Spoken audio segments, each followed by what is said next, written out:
बिस्मिल्लाहिर्रहमानिर्रहीम, अस्सलाम वालेकुम एंड वेलकम टू एक्सप्रेसो। इस उम्मीद और दुआ के साथ कि आप बिल्कुल ठीक ठाक हैं। आज भी हमारे साथ मौजूद हैं। नई सुबह का आगाज़ कर रहे हैं और नई सुबह की जब मैं बात करता हूं तो एक उम्मीद की सी जहन में आती है। खैर इससे पहले कि इंतजार ही करती रहेंगी मेरा नाम क्यों नहीं लिया, ये इमरान हसन। मुझे आदत सी है, अब आप बोलते रहते हैं हमें। अच्छा, वाकई मैं समटाइम्स मैं वाकई भूल जाता हूँ। मेरा नाम इमरान हसन है, ये भी बताना होता है। अच्छा ठीक है, मेरा नाम अर्मिला हसन है। अच्छी सी चाय मेरे हाथ में है और उम्मीद करते हैं कि जो लाहौर का मौसम है ओवरऑल पाकिस्तान का चाय अच्छी है। अच्छी शक्ल से अच्छी। अक्सर कहते हैं चाय की शक्ल खूबसूरत चाय है। हाँ, देखने में पता लग जाता है भाई। बहुत वैसे ना मैं आपको बताऊं, जो लाहौर और कराची के स्पेसिफिकली लोग हैं वो चाय की शक्ल देख के बता सकते हैं कि चाय अच्छी है या नहीं। लेकिन जनाब मौसम बहुत अच्छा है पाकिस्तान भर में अगर देखा जाए, लेकिन कल पूरा दिन लाहौर में बारिश होती रही। आप चाय के मौजू से आगे मत निकलिए, ये बड़ी दिलचस्प बात है। उन्होंने कहा कि लाहौर कराची के लोग चाय देख के बता देते हैं, लेकिन अच्छी चाय के ढाबे जितने होते हैं अक्सर उनका नाम कोयटा के नाम पे क्यों होता है, ये भी एक सवाल। कोयटा टी, कोयटा चाय, यू नो, और फिर लोग स्पेशली पीने भी वहीं पे जाते हैं। तो ये एक बड़ी जबरदस्त बात है। लेकिन स्पेसिफाइड नहीं है। हाँ, कुछ एक दफ़ा मुझे इत्तफाक हुआ मुल्तान में एक बहुत अच्छी चाय मिलती है, फॉरगॉट द नेम, लेकिन मुख्तलिफ जगहों की चाय खैर मशहूर होती है। बात हमने जो कर रही है वो मौसम के हवाले से जी।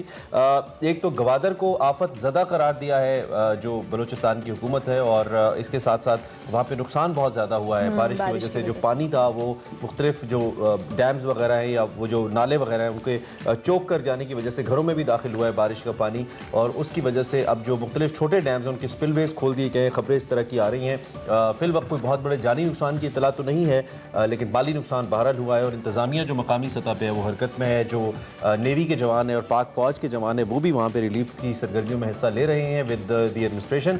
तो हमारी दुआ है अल्लाह करे कि जो लोग इससे मुतासिर हैं वो ठीक रहें। लेकिन उसके साथ साथ thank you very much to almighty Allah, जिनकी रहमत से लाहौर और दीगर जगहों पर बारिश हुई, और मौसम अल्लाह करे कि ये बारिश रहमत की बारिश हो। जिस तरह से हमने कहा कि बहुत सारी जगहों पर नुकसान भी हुए, लेकिन ओवरऑल आइंदा आने वाले दिनों में बारिश की पेश गोई इस हवाले से भी हम बात करते रहेंगे। शो में बहुत कुछ होगा, कुछ पॉलिटिकल सिनेरियो पे बात होगी, डील की बातें भी जो हो रही थी उसके हवाले से भी कुछ आज डिटेल खबरें हम शामिल करेंगे आज के प्रोग्राम में।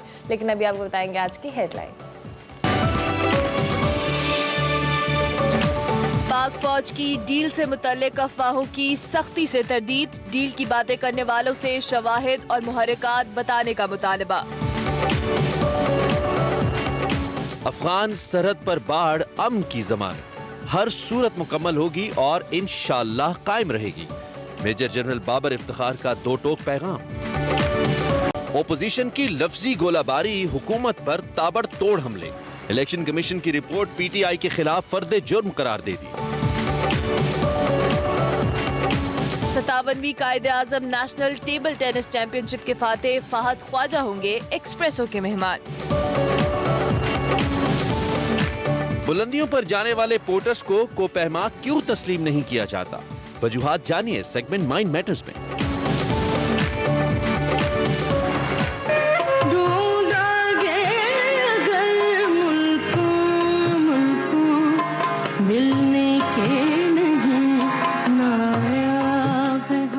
और ट्रिब्यूट पेश करेंगे हंगू के स्कूल में 400 से ज्यादा बच्चों की जान बचाकर अपनी जान कुर्बान करने वाले बहादुर सपूत एतजाज हसन को, जिनकी 8वीं बरसी आज मनाई जा रही है।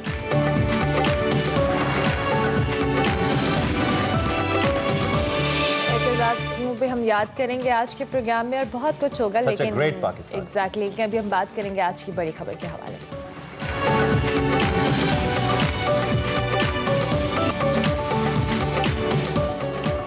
अब कुछ बात करते हैं आफ्टर शॉक्स की, ज़लज़ले के नहीं, जो इलेक्शन कमीशन की स्क्रूटनी कमेटी है इसकी रिपोर्ट के आफ्टर शॉक्स की, जो कि पॉलिटिकली आ रहे हैं। ऑपोजिशन की जानिब से हुकूमत और वज़ीर आज़म पर इस वक्त जो लफ्जी गोलाबारी है वो ताबड़तोड़ तरीके से की जा रही है, जिसकी वजह से जो हुकूमत है बज़ाहिर बैकफुट पर दिखाई देती है।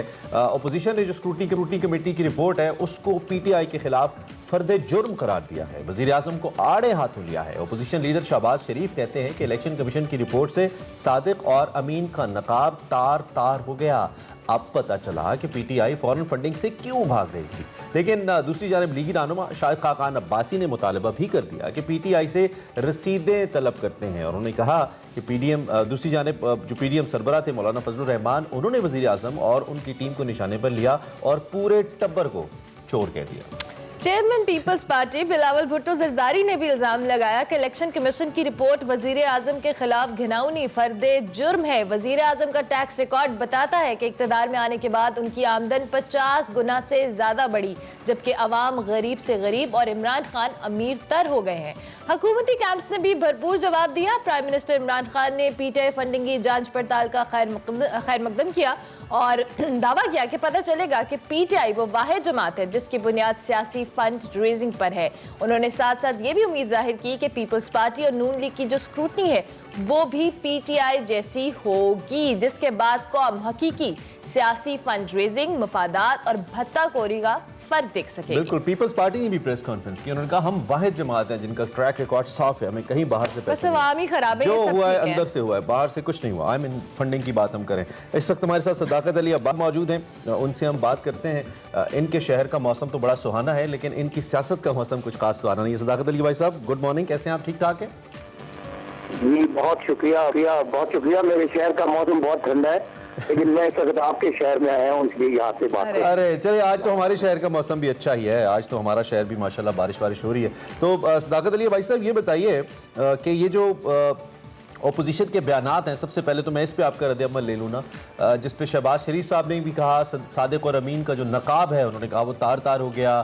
बिलावल भुट्टो साहब ने भी आप पे तनकीद की कि आप जो एक सदाकत और अमानत का एक टैग लेकर चलते हैं वो स्क्रूटनी रिपोर्ट के बाद अब ख़त्म हो जाना चाहिए। और कल पलवशा साहिबा ने कहा कि जो रियासत मदीना की बात आप करते हैं, कम अज़ कम ये तो करना छोड़ ही दें अब इस रिपोर्ट के बाद। क्या रद्द-ए-अमल है आपका इन सारी स्टेटमेंट्स के ऊपर?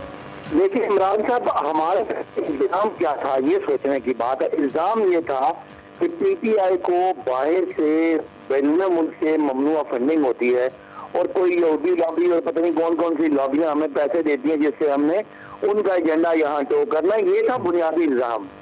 और वहां से अब बात इस बात पे आ गई है कि जी हमारे पैसे कहाँ कहाँ लग गए, हमने कहाँ कहाँ खर्च किए। तो पहले तो समझने की बात यह है कि बुनियादी इल्जाम तो खत्म ही हो गया है। जिस इल्जाम की बुनियाद पे ये सारी ममनुआ फंडिंग या गैर मुल्की फंडिंग का ये केस था, अब उनकी इल्जाम ही आ गए कि जी 16 करोड़ की ट्रांजेक्शन 2 दफा शो हुई है और वो क्यों हो गई है और पैसे कहाँ चले गए। ये तो चलो बिल्कुल ठीक है, हमें रिकंसाइल करना है। लेकिन जिस बात पे पीटीआई खुश है वो ये कि हमारी किसी जगह पे भी जिसने इल्जाम लगाया था अकबर शेर बाबर ने, उन्होंने इल्जाम लगाया था कि फंडिंग है, वो कोई उस तरह का सबूत देने में कामयाब नहीं हुए। लिहाजा एक स्टेज हम आगे। अब जो दूसरी बात है कि हम सादिक और अमीन नहीं है, ये वाहिद पार्टी है जिसके पास $40,000 का डेटा है और किसी और पार्टी के पास इस तरह ऑर्गेनाइज सियासी फंड रेजिंग का ना कोई तजर्बा है और ना कोई उनका माहौल है। आपको पता है इंटरेस्ट ग्रुप से उनके जिनसे वो पैसे लेते हैं और उनको बाद में ऑब्लाइज करते हैं। लेकिन इसके बावजूद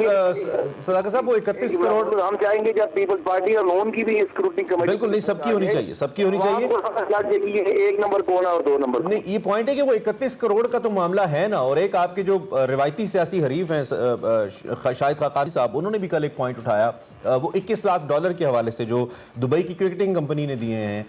तो मुहिम तो है, जैसे कल मैं जब आपके वजीर इत्तलात की प्रेस कॉन्फ्रेंस सुन रहा था फारूक हबीब साहब की, तो उन्होंने भी ये कहा कि जो जिन अकाउंट्स का रिकॉर्ड नहीं है वो हम दे देंगे। इसका मतलब है कि मुहिम फिलहाल कुछ ना कुछ तो है, तो उसके लिए होमवर्क है फिर आपके पास, वो जिसे कहते हैं रसीदें हैं आपके पास? देखिए, जब भी किसी बड़ी कंपनी का, और पिछले आज ये तकरीबन 9-10 साल पुरानी बात है, उसका रिकॉर्ड देने में गलतियां उलझियां भी हो जाती हैं। लेकिन बुनियादी सवाल ये नहीं था कि पीटीआई अपने पैसे सही खर्च करती है या गलत खर्च करती है। बुनियादी सवाल ये था कि पीटीआई को बाहर से फंडिंग करता है, वो इल्जाम खत्म हो गया। अब जो ये रिकंसाइल करनी है ट्रांजेक्शन, इन ट्रांजेक्शन को जो हम आगे चलेंगे अगली स्टेज में हम रिकंसाइल कर लेंगे। ओके जी, हमने झंडे कितने खरीदे, हमने बैग कितने खरीदे, हमने बैनर कितने खरीदे, बिजली के बिल, दफ्तरों के किराए, मुलाजमों की तनख्वाहें, यही रहेगी ना। तो बड़ा जो इल्जाम लगाया था वो तो उड़ गया। हम ये कह रहे हैं कि हमें अकेले नहीं, तमाम पॉलिटिकल पार्टी को एक छन्नी से गुजरा जाए ताकि लोगों को समझ लगे कि पॉलिटिकल पार्टी। ठीक है, आप कह रहे हैं कि सबकी स्क्रूटनी होनी चाहिए। जेन्युइन पॉलिटिकल पार्टी में क्या ठीक हो गया। सदाकत अली भाई साहब, जिस तरह से इस सारी सिचुएशन में, इस फॉरेन फंडिंग केस पे ऑपोजिशन तो खूब पॉइंट स्कोरिंग कर रही है, एक लूज इनको मिल गया है उस हवाले से। अब पीटीआई इलेक्शन कमीशन को किस तरह से इस मामले में मुतमईन करेगी? ये जो रिपोर्ट है, जवाबी रिपोर्ट, आप लोग किस तरह से उसको रिप्रेजेंट करेंगे ताकि जो इलेक्शन कमीशन है वो तमाम सिचुएशन से सेटिस्फाई हो गए? बज़ाहिर आप लोग तो लग रहे हैं सेटिस्फाई। देखिए जिस तरीके से तमाम पॉलिटिकल पार्टीज, हमारी दोनों पॉलिटिकल पार्टीज ने बड़े बड़े बयान डाले हैं, इससे उनकी बेबसी का इजहार होता है। तो बेचारों के हाथ में कुछ नहीं आ रहा, तो इमरान खान के वो लंदन से फ्लैट निकाल लें, कोई किसी उनके कोई निकाल लें, कोई करप्शन की स्टोरी निकाल लें। तो अगर कहानी इसी बात पे आ गई है कि पीटीआई ने अपने जो जाती उनका पार्टी का फंड है उसमें 16 करोड़ को उनको लगा कि 16 करोड़ ये नहीं लगाए, तो ये ना आवाम का फंड है, ना ये कोई पब्लिक फंड है, ना ये टैक्स मनी है, ये पीटीआई का अपना पैसा है। तो आप बात समझ लें, हम कहते हैं शहबाज शरीफ साहब के अकाउंट में 16 अरब रुपए आए, उनके चपरासियों चौकीदारों के अकाउंटों में आए, और ये मनी लॉन्ड्रिंग है, उनका जाती पैसा है। अभी इमरान खान के जाती पैसे की बात नहीं हो रही, इमरान खान की पार्टी के अखराजात से बात हो रही है। तो ये देख लें हमें कितनी पतली छलनी से गुजारना चाह रहे हैं, हमें फिर भी इत्मीनान है। बड़े बड़े बिल्कुल बेसिक सवाल तो ये है ही नहीं कि पैसे लगे कहाँ पे, बेसिक सवाल तो हाँ बेसिक सवाल तो ये कि पैसे आए कहाँ से।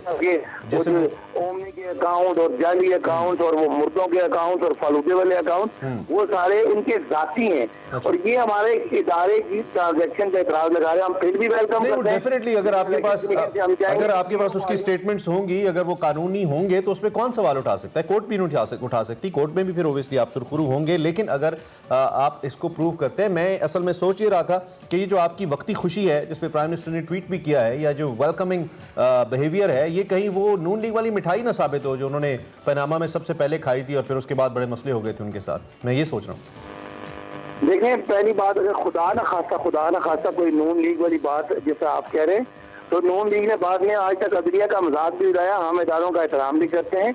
हम समझते हैं कि हमारे पे इल्जाम ही ये नहीं था कि हमारी पार्टी के फंड हम सही जगह नहीं जाते, हमारे पे इल्जाम ये था कि हमें कोई पता नहीं बैरून मुल्क हमारे यहाँ फंडिंग हो रही है और हम पता नहीं किसी के एजेंडा पे है। असल बात वो थी, वो खत्म, जिस पे ये बात शुरू हुई है। तो अगर बात शुरू हो इतनी बड़ी चीज से और एक बहुत बड़ा पहाड़ हमारे ऊपर गिरना था जिसके नीचे आके हमने दब जाना था, अब वो पहाड़ एक रुई साबित हुई है। उसके बाद जाहिर है वो और ये इस तरह होता है। और सदाकत अली अब्बासी साहब, नहीं रहा आप खराब करने के लिए इसका के मामला जाएंगे, लेकिन एनीवेज अगर कोई भी फैसला होता है तो बिल्कुल ये आपको हमारी आर्जी मिठाई नहीं है, क्योंकि हमारे पे तो इल्जाम जो था वो खत्म ही हो गया। अब जो छोटे इल्जाम है इनको हम काउंटर कर लेंगे। ठीक है, और आप ये कह रहे हैं कि ये जो अभी मुबहिम ट्रांजैक्शंस अगर उसमें कुछ है, जैसे आपने कहा कि एक डबल एंट्री हो गई, एक आपकी तरफ से मौक़िफ़ आया, और दूसरा आपने कहा कि कुछ अगर मुबहिम अकाउंट्स हैं तो उनको हम प्रूव कर देंगे। आप on record on behalf of PTI ये कह रहे हैं कि आपके पास रसीदें हैं, आपके पास ट्रांजैक्शंस की डिटेल्स हैं, डोनर्स की डिटेल्स हैं, आप कोर्ट को मुतमईन कर देंगे अगर ये मामला आगे बढ़ता है तो? जी बिल्कुल। जो कैसे होता है कि बहुत दफा आप टैक्स में भी जाते हैं तो टैक्स वाली पहली दफा मुतमईन नहीं होते, वो ट्रांजैक्शन पे उनके एतराज होते हैं, इस ट्रांजैक्शन को हम ये नहीं मानते क्योंकि इसमें ये डॉक्यूमेंट नहीं है। तो ये चीजें जो है इसको रिकंसाइल कहते हैं, रिकंसिलिएशन हमारी वो उनसे हो जाएगी। और आप देखें ना, अब इल्जाम क्या हो रहा है, अब इल्जाम हमारा ये आ गया जो अभी हम जिसको जवाब देंगे कि जी आपने पैसे कोई आगे पीछे खुद पुरस्कार नहीं किए। बिल्कुल अच्छी बात है, क्योंकि हमारी पार्टी का फंड है और ये हमारा आम पब्लिक का पैसा तो नहीं है, हमारी पार्टी के पैसा, लेकिन इसका भी हम जवाब देने के लिए तैयार है। लेकिन जो हम पे इल्जाम लगा था वो इल्जाम खत्म हो गया, जिससे ये बड़ी उम्मीद में थे किसी हमारी तरह की साबित हो कि वो हम करप्ट हैं तो वो भी करप्ट हैं। तो मेरा ख्याल है वो केस उनका खत्म हो गया। ठीक है, इसका हम जवाब देंगे और बिल्कुल इदारों को मुतमईन करेंगे, आवाम को मुतमईन करेंगे। लेकिन असल बात क्या, जिस दिन खुलेगा पंडोरा बॉक्स पीपल्स पार्टी और नून का, उस दिन पता चलेगा कि ये कितने बड़े। चलें, got your point sir, thank you very much जी, have a good day sir. Abbasi साहब हमारे साथ मौजूद थे। Pakistan Tehreek Insaf foreign funding case के हवाले से जो इलेक्शन कमीशन की स्क्रूटनी कमेटी है उसकी रिपोर्ट के ऊपर और उसकी आफ्टर शॉक्स के ऊपर अपनी पार्टी का मौक़िफ़ हमारे सामने। अभी हम एक ब्रेक लेंगे, ब्रेक के बाद हाजिर होंगे, देखते रहिए एक्सप्रेसो।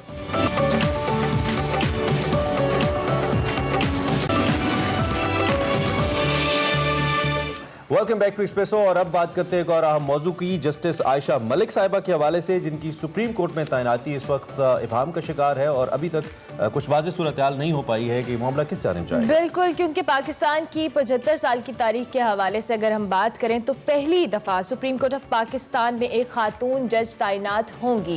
जस्टिस आयशा मलिक से कबल कोई भी खातून सुप्रीम कोर्ट की जज नहीं है, और अगर जस्टिस आयशा मलिक बतौर जज सुप्रीम कोर्ट में आ जाती हैं तो वह न सिर्फ पाकिस्तान की बल्कि मुस्लिम दुनिया की पहली चीफ जस्टिस बनकर रिटायर होंगी। जस्टिस आयशा जो मलिक की जो तकर्री का मामला है उस पर वकला तंजीमें आज हड़ताल करने जा रही हैं और वजह यह बताई जा रही है कि वो सीनियरिटी पर पूरा नहीं उतरती। इस पर एक जुडिशल कमीशन बनाया गया था जिसमें 9 अरकान शामिल थे, जिनमें से 4 ने उनकी मुखालफत की थी और 4 ने उनके हक में वोट दिया था। जस्टिस गुलजार अहमद, जस्टिस उमर अता बंदयाल, वजीर कानून फरूक नसीम और अटॉर्नी जनरल खालिद जावेद खान ने इनके हक में वोट दिया था और जस्टिस मकबूल बाकर, जस्टिस सरदार तारिक, जस्टिस दोस्त मोहम्मद खान और अख्तर हुसैन ने इनकी मुखालफत की थी। और इस कमीशन के 9वें जो रुकन हैं जस्टिस काजी फाइज ईसा के मौजूद ना होने की वजह से ये तारीख रकम होने से रह गई। जस्टिस आयशा मलिक ने लाहौर हाई कोर्ट में भी खिदमात सर अंजाम दी हैं। उनकी तकर्री के हवाले से जो इबहाम है ये क्यों है और क्या ये मामला हल की जानिब जाएगा? हमारे साथ इस वक्त सलमान अकरम राजा साहब मौजूद है, सीनियर कानूनदान हैं, किसी तारुफ के मोहताज नहीं। उनसे हम बात करते हैं और उनसे ज़रा टेक्निकली पूछने की कोशिश करते हैं कि वी कैन गाइड अस के ये मामला जा किस जानिब रहा है। राय साहब, थैंक यू वेरी मच, आपने हमें ज्वाइन किया अर्ली इन द मॉर्निंग। सबसे पहले तो चूँकि सारा मामला आपके इल्म में होगा, ये जो सीनियरिटी को बेस बनाकर ये तकर्री नहीं हो पा रही, आप इसको किस हद तक लीगली राइट समझते हैं और क्या आपको ये होता नज़र आता है आयशा मलिक साहिबा की जो तकर्री है सुप्रीम कोर्ट में? आज जुडिशल कमीशन का एक इजलास है जिसमें यह मामला आएगा और जो भी फैसला आज जुडिशल कमीशन करेगा, अगर इनके नाम की मंजूरी दे देता है तो फिर मामला पार्लिमानी कमेटी के पास जाता है। 14 दिन के अरसे में वहाँ उस पर कोई राय आनी होती है और उसके बाद तकर्री हो जाएगी या नहीं होगी।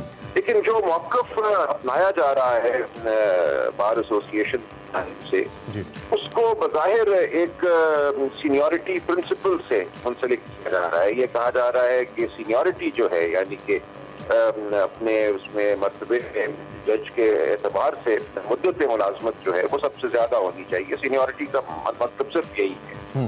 अब ये उसूल जिसको कहा जा रहा है, अगर हम अपनी तारीख पर नजर दौड़ाएं सन 47 से आज दिन तक, तो एक बार नहीं 20 बार ऐसा हुआ है सुप्रीम कोर्ट में ऐसे जज को मुकर्रर किया गया है जो सीनियर मोस्ट नहीं था अपने हाई कोर्ट। अच्छा। और कभी भी सीनियरिटी को उनको ये मुसल्लम नहीं माना गया। अगर हम माजी करीब देखें या उससे पीछे चले जाएं तो लगातार मुसलसल ये होता रहा है। तीसरे, चौथे, 5वें नंबर के जज साहिबान को, बल्कि कई दफा उससे भी नीचे से जज साहिबान को सुप्रीम कोर्ट में ले जाया गया है। अगर हम दुनिया पे नजर डालें और ममालिक पे, वो अमेरिका हो, इंग्लिस्तान हो, कहीं भी सीनियरिटी को सुप्रीम कोर्ट के लिए एक ऐसा उसूल नहीं माना जाता जो बाकी तमाम। हाँ, मेरा सवाल अगला इसी हवाले से था। सीनियरिटी एक चीज है जिसको मद्देनजर रखना चाहिए, लेकिन उसके साथ साथ उस जज की काबिलियत क्या है। और यहाँ पे तो बिल्कुल एक आंसर ये भी है कि पहली खातून होंगी, जैसा कि आपने कहा। क्या हमारी अदालतों को, हमारी अदालत उज़्मा को डाइवर्सिटी जिसको हम कहते हैं, खातून की मौजूद जरूरत नहीं है। बहुत से मामला हमने देखा है ऐसे हैं जहाँ ख़वातीन का नुक्ता नजर जो है वो सामने नहीं आ पाता। आयशा मलिक ने बतौर हाई कोर्ट जज बहुत से ऐसे फैसले दिए हैं जिनसे हमारे कानूनी निज़ाम में बेहतरी आई है, जिनके जरिए एक नया नुक्ता नजर जो है वो सामने आया है। तो बिल्कुल जरूरत है हमारे कानूनी निज़ाम को, हमारी सुप्रीम कोर्ट को कि नया नुक्ता नजर सामने आए। और जो 75 साल से मैं समझता हूँ खला है, कमी है में कि कोई खातून वहाँ मुकर्रर नहीं हुई, उस कमी को पूरा करने का आप समझते ही होना चाहिए। अच्छा, दूसरी जानिब एक तो आपने सीनियरिटी के पॉइंट को तो आपने वाजे कर दिया कि ये दुनिया भर में भी और पाकिस्तान में भी कोई ऐसी रिवायत, ऐसी मिसाल नहीं है कि जिसको बुनियाद बनाकर तकर्री को रोका जा सकता है। लेकिन दूसरी जानिब एक सवाल ये भी है कि बेंच बार एक जो ताल्लुक है इनका, वो भी आपस में बड़ा इंपॉर्टेंट है। और अगर बार या वकला किसी चीज़ को इंडोर्स नहीं करते उमूमी तौर पर, हमारा जो एक लीगल सिस्टम है अनफॉर्चुनेटली, उसमें फिर अगर कोई इबाम रह जाता है तो वो मामला चल नहीं पाता है आगे। और इसमें ये इबाम नज़र आ रहा है। इन केस अगर इसको कानूनी कोई भी इसमें कदगन नहीं भी है और ये तैनाती हो जाती है, तो आपके ख्याल में ये जो इदारों का टकराव है, इंस्टीट्यूशंस विद इन इंस्टीट्यूशंस जो एक मुख्तलिफ एग्जिस्ट करती हैं बॉडीज, तो ये नहीं होगा, मामला स्मूथ चल पाएंगे आगे सुप्रीम कोर्ट के? देखिए, ये तो एक बहुत बुनियादी मसला है हमारी रियासत का कि एक तरफ आईनी और कानूनी निज़ाम है और दूसरी जानिब ताकत का इस्तेमाल है, जिसको हम कहते हैं डिजोरे वर्सेस डिफैक्टो। एक वो चीज है जिसकी इजाजत आईन और कानून देते हैं। यहाँ मेरी नजर में बिल्कुल कोई कसर नहीं है आईन और कानून में कि सीनियर मोस्ट के अलावा किसी को सुप्रीम कोर्ट का जज मुकर्रर किया जाए, और दूसरी जानिब एक ताकतवर तबके की राय है या ख्वाहिश है। अब हमने ये देखना है कि फौकियत आइन और कानून को दी जाए या एक ताकतवर राय को दी जाए। अगर हम हर ताकतवर राय या ताकत के सामने झुकते रहे तो हमारा निजाम उसी अब्तरी का शिकार रहेगा जिसका ये पिछले रहा है। कोई भी ताकतवर हो, वो यूनिफॉर्म में हो या यूनिफॉर्म से बाहर हो, हमें फैसला करना है कि उस मुल्क के मामला को ताकत में चलाना है या आइन और कानून में चलाना है। बिल्कुल ठीक है। अच्छा राज साहब, चूंकि अब आज ये जो हड़ताल की कॉल दी गई है, इसको अब देखते हुए क्या ये जो जुडिशल कमीशन का डिसीजन है ये कहीं ना कहीं से इफेक्ट भी हो सकता है, और ऐसा भी हो सकता है कि वो जो ताकत का एलिमेंट है वो हावी हो और कानून का एलिमेंट अब प्रिवेल ना कर सके? इस किस्म के एहतजाज उमूमी तौर पे इस किस्म के प्रेशर्स का बाइस बन जाते होते हैं। दो कि हमारी कोर्ट्स आज़ाद हैं, आज़ाद फैसले कर रही हैं, लेकिन क्या इसका कोई इम्पैक्ट देख रहे हैं आप इसके ऊपर? इम्पैक्ट होता है ऐसी बातों का। ये कहना दुरुस्त नहीं होगा कि बिल्कुल किसी बंद कमरे में जो फैसले होते हैं उनका कोई ताल्लुक या उन पे असर नहीं होता बाहर होने वाले मामला का। बिल्कुल होता है। इसीलिए ये एक मकालमा है जिसको मैं समझता हूँ उसूल की सतह पे तय किया जाना चाहिए, लेकिन आपका ये अंदेशा दुरुस्त है कि ताकत का बहरहाल असर हो सकता है। देखिए, कहा यह जा रहा है उस वक्त तक सीनियोरिटी को अपनाया जाए जब तक कोई मुकम्मल तौर पे शफाफ निजाम जो है वो सामने नहीं आता और उसको अपना नहीं लिया जाता। अब वो कौन सा मुकम्मल तौर पे शफाफ निजाम है जिसके इंतजार में हम इस सीनियोरिटी के प्रिंसिपल को अपनाए रखें, जिसके नतीजे में हर किस्म का शख्स जो है वो अदालत उज़्मा तक आ सकता है। देखिए, एक जज जब हाई कोर्ट में 10-11 साल खिदमत सर अंजाम देता है तो उसकी काबिलियत सामने आ जाती है। और ये कहना कि सिर्फ मुद्दत मुलाजमत को देखा जाए और काबिलियत को सामने ना देखा जाए या दीगर जो आप एक जज अदालत उज़्मा में लेकर आ सकता या आ सकती हैं उनको नजरअंदाज किया जाए, मेरी नजर में तो ये एक सही नुक्ता नजर नहीं है। लेकिन इसके बावजूद एक मकालमा जारी रहना चाहिए। इस तैनाती के बाद भी ये मकालमा जारी रहना चाहिए और हमारा जो निज़ाम है जजेस की अपॉइंटमेंट का उसमें यकीनन बेहतरी की गुंजाइश है। इस वक्त जो जुडिशल कमीशन की हैयत है उसको तब्दील होना चाहिए। मैं समझता हूँ उसमें सिविल सोसाइटी से लोग आने चाहिए, उसमें वकला तंजीमों का शायद ज्यादा रोल होना चाहिए। ये तमाम बातें ऐसी हैं जिनके हवाले से मकालमा जारी रहना चाहिए। ठीक हो गया। साथ साथ अगर हम एज एक फीमेल देखें, सुप्रीम कोर्ट में एक ऐसी खातून की मौजूदगी जिनका माजी या जिनका ट्रैक रिकॉर्ड बहुत अच्छा रहा है और जिनके फैसलों ने बहुत सारी चीज़ों को, आपने खुद मेंशन किया कि हमारे जो निज़ाम है उसमें बहुत इम्प्रूवमेंट आई है, बहुत ऐसे फैसले दिए हैं। आप कितनी बड़ी अहम पेशरफ्त समझते हैं उनकी तकर्री को कि अगर वो तकर्री हो जाती है उनकी और तमाम तर मामला सॉर्ट आउट हो जाता है तो कैसा इम्पैक्ट आएगा ओवरऑल भी? मैं समझता हूँ बहुत अच्छा इम्पैक्ट आएगा और वकला तंजीमें भी मान जाएंगी। ऐसे नहीं होता कि एक तनाज़ा जो है वो खड़ा ही रहे।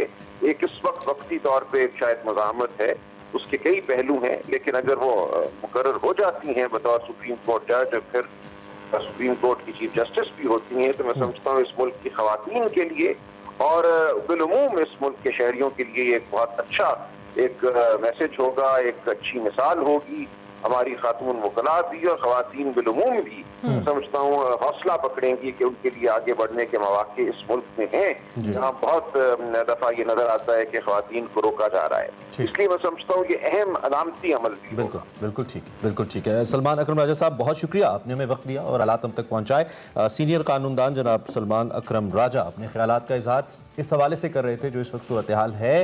राजा साहब के मुताबिक जो खातून जज की तैनाती है, अगर ये सीनियरिटी के ऊपर उस तरह से पूरी नहीं भी उतरती तो ऐसी कई मिसालें हमारे पास मौजूद हैं जिसकी बिना पर एक जज जो कि सीनियरिटी में पूरे नहीं थे लेकिन वो उनको तैनात किया गया, न सिर्फ पाकिस्तान में बल्कि पाकिस्तान से बाहर भी। ये तो इसका एक लीगल एस्पेक्ट है। और दूसरी जानिब उन्होंने कहा कि अलामती तौर पर भी एक खातून जज की बतौर सुप्रीम कोर्ट जज तैनाती बहुत बेहतर है पाकिस्तान के लिए, पाकिस्तानी माशरे के लिए एक अच्छे इमेज का बाइस बनेगी। ये सलमान अकरम राजा साहब का कहना था। बहरहाल इस पर क्या डिसीजन होता है आपको आगाह रखेंगे।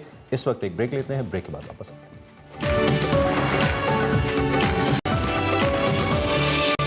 आफ्टर एक्सप्रेसो और कुछ स्पोर्ट्स को लेकर बात करते हैं। 57th Quaid-e-Azam national table tennis championship की।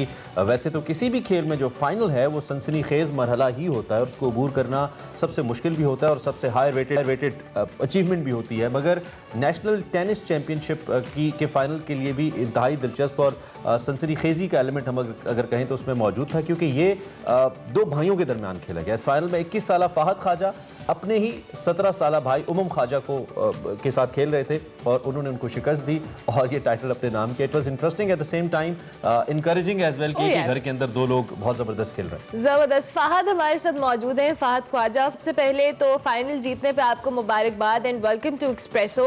कैसा लग रहा है आपको जीतकर? वैसे मुझे अब समझ नहीं आ रही कि आप खुश हुए होंगे या भाई को हरा के उदास हुए होंगे, क्या मामला हुआ है ये जरा हमें बताएं। थैंक यू सो मच जी। बहुत जो है ये मेरे लिए बहुत एक फ़ख्र की बात है और आई एम फीलिंग प्राउड कि जो अभी 2021 का मैं नेशनल चैम्पियन बनाऊँ। और जैसे कि आपने कहा कि अपने भाई के साथ, तो ज़ाहिरी बात है कि बहुत अजीब सा जो है ये कंडीशन होती है जो आपके अपने भाई के साथ फाइनल होता है। और ये पहली दफ़ा मुझे एक मौका मिला है जो कि आई थिंक एक बहुत बड़ी बात है कि एक फैमिली से दो प्लेयर्स और पूरे पाकिस्तान के नेशनल में दोनों फाइनल में पहुंचते हैं, तो ये एक बहुत मेरे लिए बहुत एजाज़ की बात है। अच्छा, ये तो ऐसा मैच तो फिक्स करने में भी आसानी होती है ना, जो एक ही घर में हो, मतलब एक कमरे से दूसरे कमरे में जाना है और कहना है कि यार देखो लेट मी विन, अगला तुम जीत जाना, ऐसा है। तो ना लाइटर नोट ऐसा तो कुछ नहीं हुआ? नहीं, ऐसा बिल्कुल कुछ नहीं हुआ, क्योंकि हमारे जो वालिद साहब हैं, जो शुरू से ही हमें समझाया उन्होंने कि नो फिक्सिंग के फिक्सिंग नहीं करना आपस में भी नहीं करना, और जो खेल के दिखाएगा, जो जीतेगा वही वही सिकंदर है, जो जीतेगा वही सिकंदर। Know fixing. जब हमारा फाइनल हुआ तो बहुत लोगों ने पूछा हमसे, जब फाइनल हो गया हमारा, तो जो ऑडियंस थे जितने भी होते सब ने पूछा कि फिक्स तो नहीं था। तो बहुत हैरत हुई। मैंने कहा नहीं, इसलिए तो हम मेहनत नहीं करते कि फिक्स फिर आगे।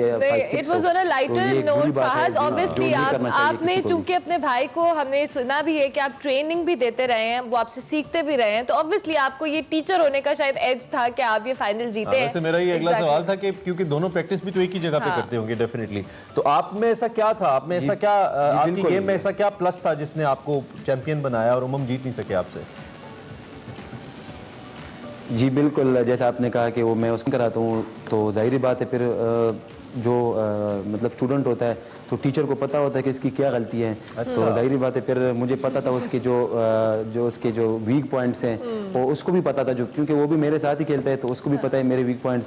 मुझे भी प्रेशर था मुझ पर भी कि यार मतलब उसने मतलब काफ़ी अच्छा खेला है, माशाल्लाह बहुत अच्छा खेला है, तो ज़्यादा मतलब मुझे पता था उसके वीक पॉइंट्स का, क्योंकि मैं उसको ज़्यादा खिलाता हूँ और उसको गेम भी मैंने ही सिखाई है, तो जाहिर बात है फायदा हुआ। प्रेशर बहुत था, दोनों पर बहुत प्रेशर। ऑब्वियसली प्रेशर तो होगा जब आपके ट्रेनर भी और आपका भाई भी आपके सामने खेल रहा है। अच्छा, थोड़ा सा अपने स्पोर्ट्स के हवाले से बताएं। ऑब्वियसली आप दोनों भाई खेलते हैं, ट्रेनिंग किस तरह की आप लोगों की है? ऑब्वियसली इस चैंपियनशिप को जीतना इटसेल्फ एक बड़ा डिफिकल्ट जो कहने टारगेट था आपके लिए, लेकिन आप लोगों ने किस तरह से अपने ट्रेनिंग पैटर्न सेट किए हैं? दोनों मिलकर ट्रेनिंग करते हैं, क्या आपकी रूटीन है इस हवाले से?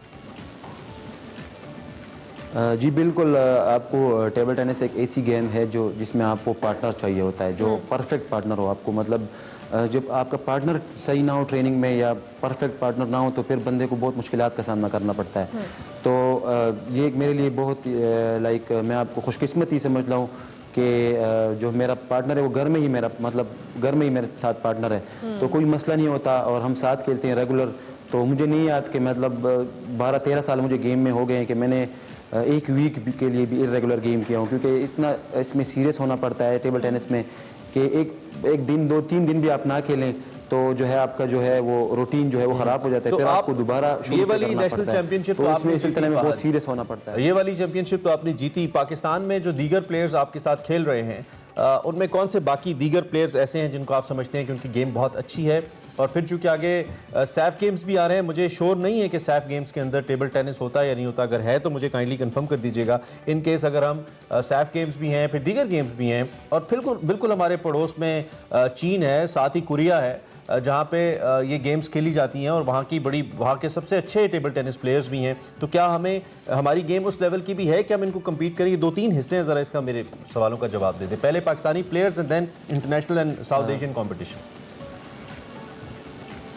जी बिल्कुल, पाकिस्तान में आप देखें तो माशाल्लाह हमारे मतलब अभी यंग टैलेंट आ रहा है आजकल। शाह खान है जो स्वात से बिलोंग करता है, रमीज़ खान है, इस तरह हमारे आसिम कुरैशी है, फैज़ान ज़हूर है, उबैद शाह है, हसीब ख्वाजा, जितने भी है अभी मतलब हमारा जो यंग टैलेंट आ रहा है आगे। और जैसा कि आपने कहा कि साउथ एशियन गेम्स जो 2023 में हो रही है उसमें टेबल टेनिस इंक्लूडेड है। अच्छा। तो मतलब उसके लिए भी तैयारी जारी है हमारी, इंशाल्लाह हम उसमें परफॉर्म करेंगे, बेटर परफॉर्मेंस देंगे इस दफ़ा इंशाल्लाह, क्योंकि होम ग्राउंड है तो उसके लिए हमारी ट्रेनिंग शुरू है। और दूसरी बात यह है कि जैसा कि आपने कहा कि चाइना और कोरिया, जाहिर बात है वो भी चाइनीज़ इसमें बहुत अच्छे हैं, चाइनीज़ कोरियन हो गए, जैपनीज़ हो गए, जितनी भी एशियन कंट्रीज़ हो, थाईलैंड हो गया, ये साउथ कोरिया, और जितने भी मतलब एशियन कंट्रीज़ मैक्सिमम जितने भी हैं वो टेबल टेनिस में बहुत अच्छे हैं। और उनको आप देखें तो यूरोपियन से भी वो जीत जाते हैं, वर्ल्ड चैंपियन भी आजकल जितने भी हैं तो वो मतलब टेबल टेनिस के जो है वो चाइना है या जापान है।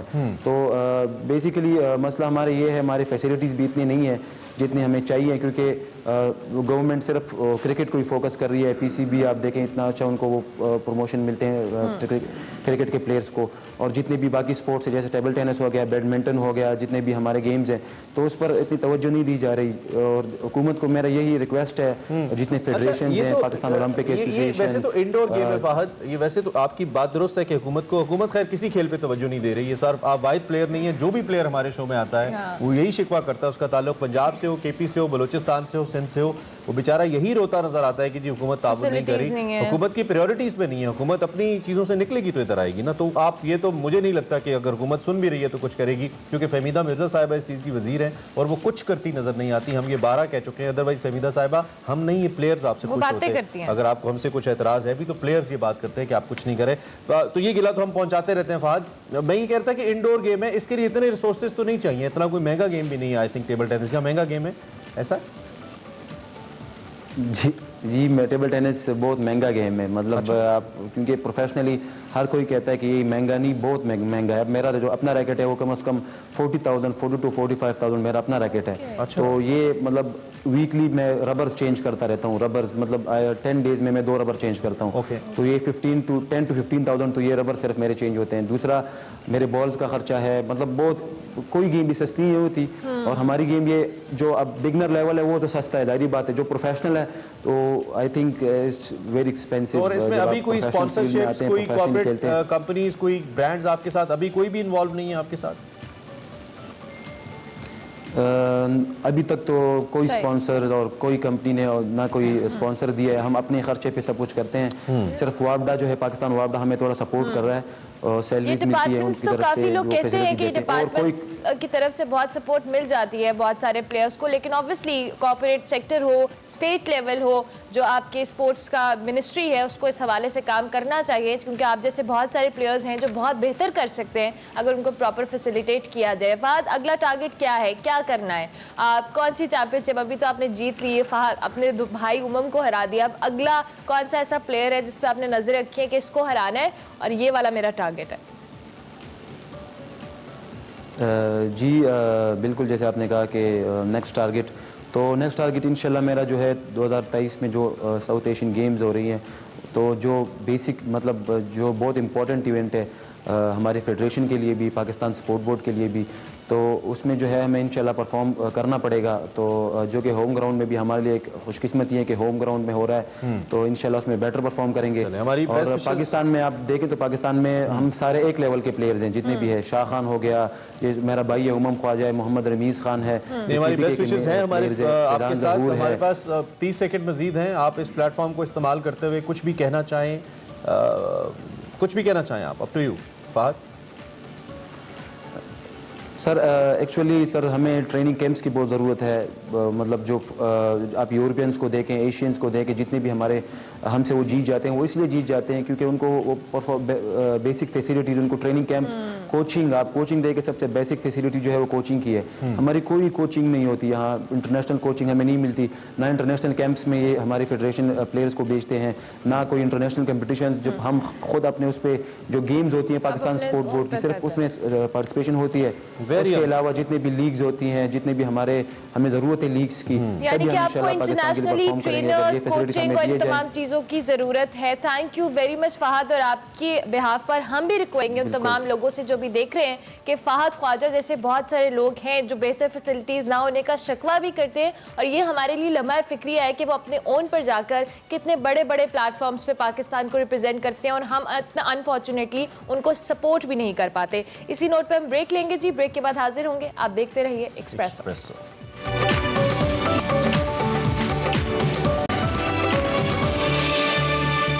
Welcome back to Expresso. अब बात करते हैं कुछ साउथ पंजाब के हवाले से, जहां का जो महकमा सयाहत है उसने एहतमाम किया है कि यहाँ पे सयाहत को फ़रोग दिया जाए। कुछ इंपॉर्टेंट इनिशिएटिव्स लिए गए हैं और इस सिलसिले में एक टूर करवाया गया जिसमें कुछ हमारे सहाफ़ी भाई भी थे, कुछ ब्लॉगर्स भी थे, सोशल मीडिया इन्फ्लुएंसर्स भी थे। इस हवाले से आसिफ महमूद ने एक रिपोर्ट मुरतब की है, वो आपको दिखाते हैं।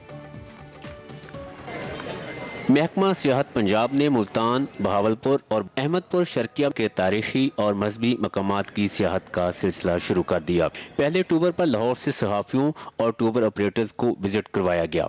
हम इसके बाद ननकाना साहब को भी ओपन करेंगे, सच्चा सौदा, और इसके अलावा पाक पतन, साउथ हमारा बहुत सारी वहाँ पे ऐसी जगह हैं रिलीजियस टूरिज़म के हवाले से, तो ये इंशाल्लाह एक रेगुलर फीचर के तौर पे इसे अब इंट्रोड्यूस किया जाएगा। लाहौर से पहली मंजिल थी औलिया कराम का शहर मुल्तान, जहाँ शाह शम्स सब्ज़वारी, हज़रत बहाउद्दीन ज़करिया और हज़रत शाह रुकन आलम समेत कई बुजुर्गान दीन के मज़ारात हैं। लाहौर से हमने जिस सियासी सफ़र का आगाज़ किया था उसमें अब हम मुल्तान पहुँच चुके हैं, और इस वक्त हम लोग हज़रत शाह रुकन आलम रहमतुल्लाह अलैह उनके मज़ार पर जो हैं वो मौजूद हैं।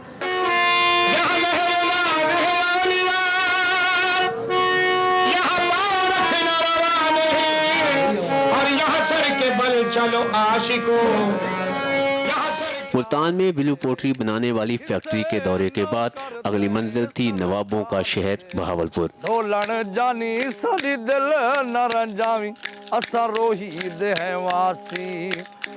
अब हम पहुंचे हैं नवाबों के शहर बहावलपुर में, तो आइए आपको इस शहर की भी सैर करवाते हैं। बहावलपुर में सफ़ेद पत्थर से तैयार की गई शाही मस्जिद, शहर के कदीम दरवाजे और नूर महल समेत कई तारीखी और सकाफती मकामात हैं। शाम डले नूर महल जब 3D रोशनियों और आवाज़ों के इफेक्ट में नहाता है तो देखने वाले हैरत में गुम हो जाते हैं। स्याह ऊंट की सवारी, लोक फनकारों के गीतों और सहरा में दौड़ती जीपों की रेस से भी लुत्फानंदोज़ होते हैं। आज भी यहाँ पे खुदाई के दौरान आपको सिक्के, बर्तन और इस तरह की चीज़ें मिलती है जो कि आपको इंडस वैली या अर्ली इंडस वैली से उसको मिलाते हैं आपको। जैसे कि इस वक्त हम किला दरावर में मौजूद हैं और यहाँ पर हम लोगों ने आकर देखा कि लाहौर के अलावा और भी किले हैं पाकिस्तान के अंदर, जो कि हमारी सेंस यहीं तक है कि सिर्फ लाहौर में एक किला है और कहीं पर नहीं है, तो ये भी खूबसूरत जगह है। और मेरे ख्याल से नॉर्दर्न एरियाज़ के बाद अब हमें साउथ पंजाब की तरफ चलना चाहिए, और TDCP का ये बहुत अच्छा इक़दाम है कि अगर वो इन सिटीज़ को भी प्रमोट करें। ये दरावर फोर्ट एक बहुत बड़ा हेरिटेज है पाकिस्तान का। हुकूमत को चाहिए कि इसकी बेहतरी की तरफ तवज्जो दे। आउटसाइड से तो ये बहुत खूबसूरत है, लेकिन अंदर से ये तबाह हो रहा है, तो बहुत इस बात की ज़रूरत है कि इसके ऊपर थोड़ा पैसा खर्च किया जाए और इसकी किसी हद तक भी इसकी शक्ल को बहाल किया जाए। अहमदपुर शर्किया में किला दरावट, यहाँ का शाही कब्रिस्तान और इसहाबे रसूल सल्लल्लाहु अलैहि वसल्लम से मंसूब कब्रें इस खित्ते का अजीम तारीखी विरसा हैं। जनूबी पंजाब में सियाहत के फ़रोग से न सिर्फ इस इलाके की तरक्की और खुशहाली में इजाफा होगा, बल्कि तारीखी और सकाफती विरसे से मालामाल इस इलाके का खूबसूरत चेहरा दुनिया के सामने आएगा। Asif Mahmood, Express News, Bahawalpur.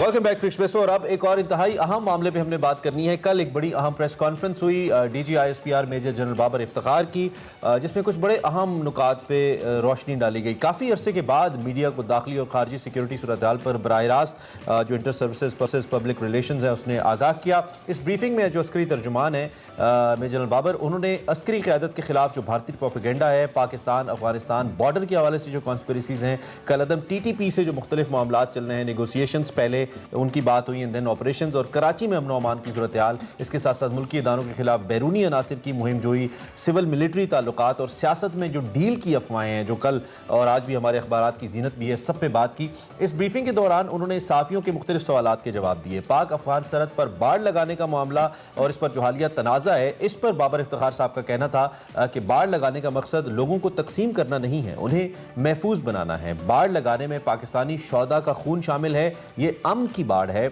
हर सूरत मुकम्मल होगी और इंशाल्लाह कायम रहेगी। दूसरी जानिब कलअदम TTP से मुतालिक एक सवाल हुआ, जिस पर अस्करी तर्जुमान ने जो अमन दुश्मन है उनको दो टोक पैगाम दिया और रियासत पाकिस्तान का मौक़िफ़ पहुँचाया कि कलअदम TTP से जो सीज़ फायर है वो 9 दिसंबर को ख़त्म हो चुका, दहशतगर्दों को दोबारा सर नहीं उठाने देंगे और तब तक लड़ते रहेंगे जब तक हम इस नासूस से छुटकारा हासिल नहीं कर लेते। साथ साथ उन्होंने भारतीय मिलिट्री लीडरशिप की धमकियों से मुतालिक DG ISPR का कहना था कि भारतीय क़यादत से मुख्तलिफ इल्ज़ामात और धमकियां सामने आई जो खास तौर पर सियासी सोच की निशानदेही करती हैं। भारतीय फौज के जाली अकाउंट्स की जो तस्करा करते हैं, उन्होंने साथ साथ ये भी बताया कि भारत LOC पर बसने वाले कई बेगुनाह कश्मीरियों को शहीद कर चुका है और दहशतगर्दी के नाम पर मासूम कश्मीरियों को निशाना भी बनाया जा रहा है, जिसकी ताज़ा मिसाल नीलम वादी के सामने भारतीय फौज ने कश्मीरी को शहीद किया था और इस जाली अकाउंट्स का भी इल्ज़ाम उसने पाकिस्तान पर लगा दिया, इनकाउंटर का इल्ज़ाम पाकिस्तान पर लगा दिया था। एक सवाल के जवाब में मेजर जनरल जो बाबर इफ्तिखार है, साथ साथ उन्होंने ये भी बताया कि जो शरपसंद अनासर हैं वो मुल्क से बाहर बैठकर मुल्की इदारों के खिलाफ जो के लिए मुनज़्ज़म मुहिम चला रहे हैं, जिसका मकसद हुकूमत, अवाम और रियासत के दरमियान दूरियां पैदा करना है, लेकिन वो पहले भी नाकाम हुए थे और अब भी वो नाकाम ही होंगे। हमारे साथ lieutenant general retired Naeem Khalid Lodhi साहब मौजूद हैं, दिफाई तज्ज़ियाकार हैं। हम पूछते हैं, चूँकि जनरल साहब की और हमारी गुफ्तगू ऑफ एंड ऑन इस मामले पर होती रही है, होती रहती है, तो उनसे ज़रा इस डेवलपमेंट को लेकर पूछते हैं कि अब वो क्या सोच रहे हैं। जनरल साहब, थैंक यू वेरी मच। एक तो थैंक्स टू DG ISPR, काफ़ी अरसे के बाद बहुत सारे मुबहिम सवालों के उन्होंने जवाबात दिए, तो काफ़ी हद तक हम क्लियर हुए कुछ चीज़ों को लेकर। इसमें ख़ास तौर पे मैं जो सबसे अहम मामला है वो ये जो TTP है और हमारी जो बाढ़ है अफ़गानिस्तान के साथ, जिसको उन्होंने कहा कि हम पाक अफ़गान बॉर्डर कहते हैं, हम उसको ड्यूरेंट लाइन नहीं कहते। पाकिस्तान का जो मौक़िफ़ है ये तो अपनी जगह जो कि जायज़ मौक़िफ़ है और हमें हक़ है, हम ये हक़ रखते हैं कि हम अपनी सरहदों को जिस तरीके से हम चाहें महफूज बनाएं, लेकिन दूसरी जानिब हम अफ़गानिस्तान या तालिबान हुकूमत से अच्छे ताल्लुकात की बात भी करते रहे हैं, इनफैक्ट कर रहे हैं अभी भी कि हमारे बड़े अच्छे ताल्लुकात हैं, लेकिन उन्हीं की तरफ से इसको मुखालिफत का निशाना भी बनाया जा रहा है। तो क्या रियासत की पॉलिसी, रियासत का स्टैंड आपको वाज़े लग रहा है कल की प्रेस कॉन्फ्रेंस के बाद इस मामले को लेकर? जी, मेरा ख्याल बिल्कुल वाज़े है। जो एक बात उन्होंने ये भी जिक्र किया कि दोनों हुकूमतों के दरमियान कोई इतना बड़ा प्रॉब्लम नहीं है जितना कि ऑन ग्राउंड वो देखा गया है। देखिए, बात ये है कि ये बाढ़ तकरीबन 2600 किलोमीटर या उससे ज़्यादा है और इस पे हिसाब ज़रा है कि वो अरबों रुपए खर्च हुए हैं, क्योंकि जो खबरें लगी थी, जो सोशल मीडिया पे चला था, वो यही था ना कि अरबों रुपए की बाढ़ हमने लगाई और उसके बाद और जो जहाँ पर ये वाकया दो जगह पेश आया तो ज़्यादा से ज़्यादा मतलब 10 से 15 मीटर एक जगह और 10-1 मीटर दूसरी जगह होगी, तो अरबों रुपए की 2600 किलोमीटर बाढ़ में अगर 10 से 15 मीटर कहीं पर कोई रखना पैदा हो गया, जो कि लोकल नौयत का भी हो सकता है, कोई और भी वजह हो सकती है, तो इतना बड़ा शोशा बनाने की इसको जरूरत नहीं थी मेरे ख्याल में।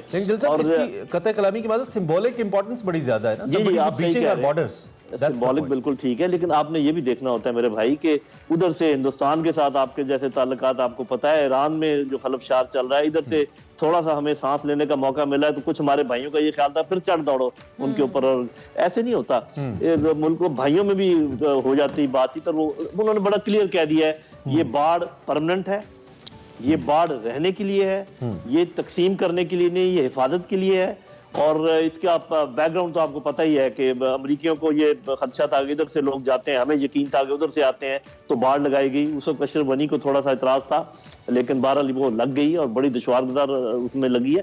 जहां पर किसी को इतराज है कि यहाँ से हम आना जाना चाहते हैं, वहां दरवाजे बनाए जा सकते हैं, गेट बनाए जा सकते हैं, वहाँ पोस्ट बनाई जा सकती है। तो मेरा ख्याल है कि ये कोई बहुत बड़ा मसला नहीं है। साफ ज़ाहिर है कि एक दो मुल्कों के दरमियान जब कोई होता है तो बातचीत से तनाज़े हल हो जाते हैं, तो ये इंशाल्लाह हल हो जाएगा। लेकिन ऐसा कोई इम्कान नहीं है कि ये खत्म हो जाएगी या इसको उखाड़ दिया जाएगा इंशाल्लाह, या कोई इसको सबूताज बड़े पैमाने पर कर सकेगा, इसका इम्कान कोई नहीं है इंशाल्लाह। ठीक हो गया। जल साहब, साथ साथ कल की प्रेस कॉन्फ्रेंस में बड़ी इंपॉर्टेंट पाक अफगान ताल्लुकात के हवाले से भी उन्होंने ब्रीफिंग में कहा, और साथ साथ दीगर मामलात को भी उन्होंने भारत के जो उन्होंने स्पेसिफिकली जो उनके इरादे हैं, जो तमाम सिचुएशन, इसको बड़ा क्लियर अंदाज में कहा कि ये जो धमकियाँ दी जा रही हैं कि पॉलिटिकल सिनेरियो इसको बेस बनाकर पाकिस्तान को या पाकिस्तान की हुकूमत को जो धमकियाँ दी जाती है उसका हमारे पास जवाब है। तो ये जो कल की प्रेस कॉन्फ्रेंस है, इससे क्या आपको लगता है कि इस सारी सिचुएशन में एक बहुत क्लियर मैसेज गया है जो भारत कोशिश कर रहा है, और दीगर जो बैरूनी अनासर जिनका उन्होंने जिक्र किया है? देखिए, भारत तो आपको पता है इनडायरेक्टली हमारे ऊपर उसने इल्गार की हुई है। ये अफगानिस्तान की तरफ से थी जो अब किसी हद तक, अलबत्ता अब उनकी ये बड़ी दुआ है कि जी ये अफगान और पाकिस्तान आपस में कोई भिड़ जाए या लड़ जाए, ये अमेरिका भी चाहता है, भारत भी चाहता है। इसीलिए मैं कहता हूं कि जब हम लोग कोई ऐसी बात करें, जरा ध्यान करें कि ये किसकी मंशा हम पूरी कर रहे हैं। भारत को ये मसला है कि उसको गो के वो इस वेव पर तो चढ़कर आ गए, एंटी पाकिस्तान वेव के ऊपर, और उसकी वजह से आपको पता है उनको फायदा भी हुआ इंतखाबात में। उसके बाद जो कुछ मकबूजा कश्मीर में हुआ और जो कुछ भारत की मेन लैंड में हो रहा है अकलियतों के साथ, सिर्फ मुसलमानों के साथ ही नहीं, क्रिश्चियन के साथ भी आपको पता है उनको क्रिसमस के मौके पे क्या हुआ, और फिर दालिस भी और सब कुछ, तो वो एक्सटर्नलाइज करने की कोशिश कर रहे हैं क्योंकि उनके अंदरूनी हालात अभी खराब होते चले जा रहे हैं। आपको पता है कि कल वो पंजाब में एक जलसा करना चाह रहे थे और नहीं कर पाए मोदी साहब, तो ये एक बहुत बड़ी बात है कि आप कहीं पर अपना एक पॉलिटिकल जलसा करना चाहें और वो ना हो पाए। तो ये सारी चीजें एक तरफ इशारा कर रही हैं कि उन्होंने अपने आप को तकसीम करने के ऊपर वो रास्ते के ऊपर जा रहे हैं। अच्छा जल साहब, जब 16 दिसंबर हुआ था एपीएस का वाकया, उसके बाद हमने सिक्योरिटी नेशनल एक्शन प्लान बनाया था, उसमें सबसे इंपॉर्टेंट बात जो थी, उसका सारा जो क्रक्स था वो ये था कि we have to put a house in order. हमने इंटरनल जो अपने मसाले हमको हल करने हैं, then we started the operation, we remember all the facts, और टीटीपी को हमने डिफीट किया, हमने मारा उनको अल्हम्दुलिल्लाह। और उसके बाद अब रीसेंट पास्ट के अंदर आपसे भी हमारी इनफैक्ट बात हुई थी, कुछ मुज़ाकरात की बातें हुई, लेकिन कल पाक फौज के तर्जुमान ने आके कहा कि ceasefire is over and now we'll fight. दूसरी जानिब हमें यह भी पता है कि जो मौजूदा अफगान हुकूमत है या तालिबान है, वो किसी न किसी तरीके से उनका कोई ना कोई ताल्लुक है। मौजूदा जो तालिबान कलदम पाकिस्तान है, ये अपने आप को तहरीक तालिबान कहलवाती इस वजह से है कि इसकी रूट्स कहीं ना कहीं, और पहले भी अफगानिस्तान की सरजमीन हमारे खिलाफ इस्तेमाल होती रही है।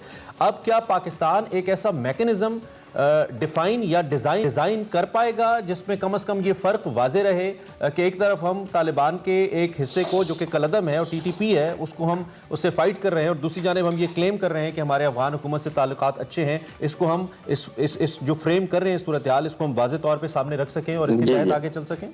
जी, तो थोड़ा सा मैं क्लैरिफाई कर दूं, इसमें कोई शक नहीं जो आप कह रहे हैं ना कि इनके आपस में कनेक्शंस, ट्राइबल कनेक्शंस भी हैं, और इन्होंने एक दूसरे की मदद भी की होगी, लॉजिस्टिक की मदद की होगी, साफ ज़ाहिर है क्योंकि वो लड़ रहे थे, उनको खाने पीने की जरूरत थी, उनको असले की जरूरत थी, सारी चीजें। लेकिन मेरे भाई एक बात मैं दोबारा दोहरा दूं, अफगान तालिबान अपने मुल्क की आजादी की जंग लड़ रहे थे, उनका कोई ताल्लुक नहीं था इससे कि वो हमारे ऊपर हमले करें या कुछ करें। तहरीके तालिबान पाकिस्तान, स्पेशली CIA ने, रॉ ने इसकी डिजाइन किया था हमारे ऊपर हमले करने के लिए। उनका अपना कनेक्शन अपनी जगह, इनकी फंडिंग के रिसोर्सेज भी अलग थी, इनके ऑब्जेक्टिव भी अलग थे, तो वो इसलिए उनको मानते हैं अपना अमीर के, उसके बगैर वो वहां रह नहीं सकते। अब सूरत हाल ये है, मैं आपको बताता हूँ, और मैं हक में था, आपको पता है ये बातचीत के, हमारी बातचीत इसके ऊपर हुई है। अब हुज्जत पूरी हो गई, अफगान तालिबान चाह रहे थे कि हम उनसे बात करें, अब उनको पता चल गया कि जो कंडीशन हमने रखी बड़ी सिंपल थी, कॉन्स्टिट्यूशन को माने, हथियार फेंके, और जिन्होंने घिनौने जराइम किए उनके ऊपर हम ट्रायल करेंगे। उन्होंने नहीं मानी, बात खत्म। उधर से वो उनको अब जगह नहीं देंगे क्योंकि वो अपने वादे पूरे करते हैं, ये मैं आपको बता दूं, अमरीकी अपने वादे पूरे नहीं करते, अफगान तालिबान अपने वादों से फिरते नहीं इतनी जल्दी, तो ये उनको जगह नहीं देंगे, हम उधर इनको रहने नहीं देंगे। आप समझें कि अब तहरीके तालिबान पाकिस्तान का किस्सा खत्म होने जा रहा है।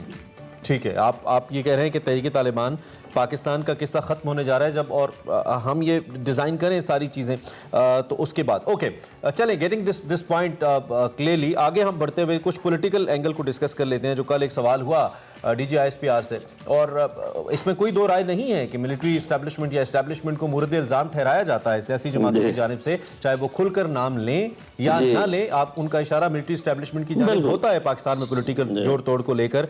तो कल पाक फौज के तर्जुमान ने तो कहा जी इससे इस्टेब्लिशमेंट का ताल्लुक कोई नहीं है, अगर आपसे कोई ऐसी बात करता है तो उससे सोर्स पूछें। लेकिन दूसरी जानिब ये जो इतनी जिम्मेदाराना पोजीशन पे बैठे हुए पार्टी लीडरान ये नाम ले लेते हैं, तो डोंट यू थिंक एक मैकेनिज्म जल्द साहब डिफाइन होना चाहिए जिसमें इदारों को मिलाइन ना किया जाए इन केस अगर इदारे ये क्लेम करते हैं कि वो उनका कोई किरदार इसमें नहीं है?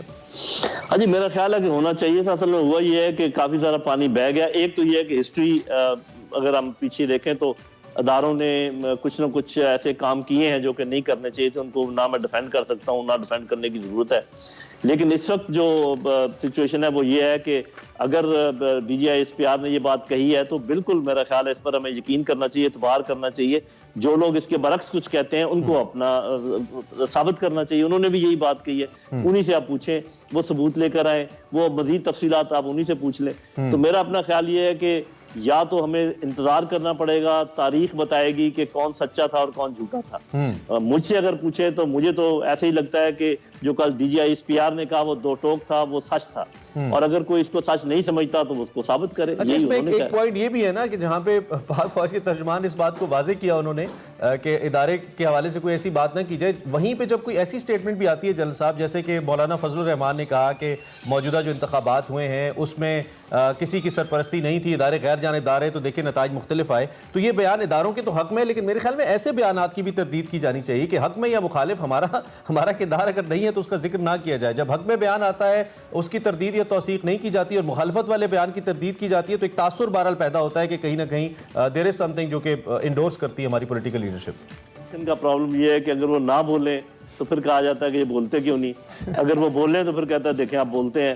तो वो ये इनको थोड़ा सा बैलेंस करना पड़ता है। साहब अगर हर बात का जवाब देने लगे तो ये तो रोज तो 3 दफा पर प्रेशर होंगे कि जी कोई कुछ कह रहा है, कोई कुछ कह रहा है। तो मेरा ख्याल ये तरीका अच्छा है कि खामोश रहे, जब कोई बहुत चीज पीक पे पहुंच जाए तो उसका जवाब दे दें और उसके बाद जो ना ये चलते चले जाएं। अभी मैं ये सजेस्ट करूंगा, अभी देखें KPK में बाकी हाफ के इंतखाबात अभी रहते हैं ये बल्दियाती इदारों के। मेरी ये सजेशन होगी, गो के बुला लिया है इलेक्शन कमीशन ने, फौज को बुला लिया कि आप आए, और जो है ना मैं ये सजेस्ट करूंगा साफ जरा कि फौज ने तो हुक्म मानना है, ये पता नहीं वो क्या इसका जवाब देंगे। फौज को चाहिए कि ना जाए जो बाकी इंतखाबात होने, क्योंकि बाकी हाफ में PTI कह रही है कि उनके जीतने के इम्कानात हैं। तो अगर PTI के जीतने के इम्कानात हुए और वो जीत गए, उधर से फौज मौजूद हुई तो बहुत मुसीबत हो जाएगी। तो बेस्ट ये है, बेस्ट ये जल साहब इन दी एंड इंडिया के हवाले से जो कि आपने बात की, अभी वादी नीलम का इंसिडेंट कल DGISPR ने भी इसका जिक्र किया। पाकिस्तान एक जिम्मेदार कौम होने की हैसियत से और पाक फौज एक जिम्मेदार फौज होने की हैसियत से हमेशा अपना रोल प्ले करने की कोशिश करती है, लेकिन अनएथिकल बहुत सारे वाकयात भारतीय फौज की तरफ से हमें देखने को आते हैं जो कि इंटरनेशनल जो मिलिट्री रूल्स हैं उनकी भी खिलाफ वर्जी है और इंसानी हकूक़ की खिलाफ वर्जी तो वो कर ही रहे हैं। पाकिस्तान का अब भी ये जो मौक़िफ़ है भारत को लेकर, जिस तरीके से हमने दुनिया के सामने रखा है, आप इससे मुतमईन हैं? इसमें मजीद हमें एग्रेशन की जरूरत है to expose them in a more better way? जी, जहाँ तक तो देखें, जहाँ तक तो ये डिप्लोमेसी का ताल्लुक है या मीडिया के थ्रू है, वो तो मेरा ख्याल मीडिया भी अपना काम अच्छा कर रहा है, डिप्लोमेसी भी अपना काम अच्छा कर रही है, लेकिन मैं समझता हूँ कि हमें और भी कुछ करने की जरूरत है। और उसकी तफसीलात बस मैं इतना कह सकता हूँ कि देखें वो हमारे साथ क्या कर रहे थे जब वो अफगानिस्तान में थे, वो उनका कलभूषण इधर क्या कर रहा था। तो मैं हमेशा आपके प्रोग्राम में कहा करता हूँ कि हमें कम से कम वो सब कुछ करने का हक है जो हमारे साथ हो रहा है। मैं ये समझता हूँ कि कश्मीरी पाकिस्तान की तकमील के लिए स्ट्रगल कर रहे हैं। पाकिस्तान का सिर्फ ये कहना कि हम उनको इखलाकी सपोर्ट देते रहेंगे काफी नहीं है।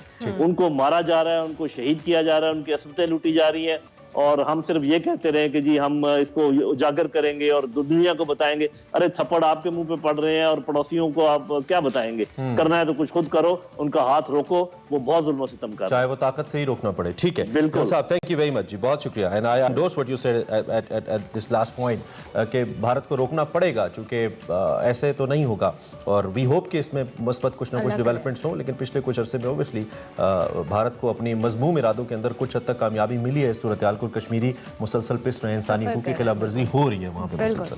कश्मीरियों की अल्लाह ताला मुश्किल आसान करे। इसी नोट पे जी हम एक ब्रेक लेंगे, ब्रेक के बाद हाजिर होंगे। आप देखते रहिए एक्सप्रेसो।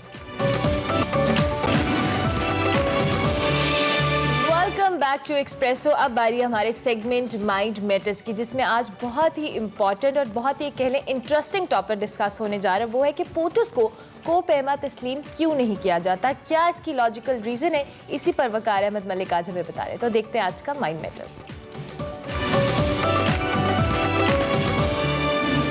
अस्सलाम वालेकुम नाज़रीन, मैं हूं वकार अहमद और आप देख रहे हैं माइंड मैटर्स।